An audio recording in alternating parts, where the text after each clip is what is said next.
Home chemistry, transforming sand into stone. Turn sand into stone with chemistry. Simple science, transforming ordinary sand. Unlock hidden potential in everyday materials. Ancient chemistry tricks, modern applications. A $2 kitchen mix can transform loose sand into a glass-like solid quickly without intense heat. This reaction, well documented in historic texts, highlights an overlooked chemical process. By using sodium silicate solution mixed with sand and applying a mild acid-like vinegar, a glassy, stone-like structure forms.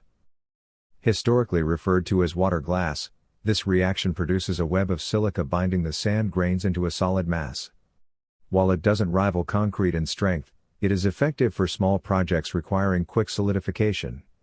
Its simplicity and cost-effectiveness open new possibilities for practical applications. Though not widely known due to industry standards favoring scalable materials, this basic chemistry showcases powerful and accessible solutions hidden in plain sight. Knowledge of this transformation extends beyond mere trickery, encouraging new ways of thinking about simple, everyday materials. This hands-on approach to chemistry makes complex processes understandable and applicable in everyday scenarios.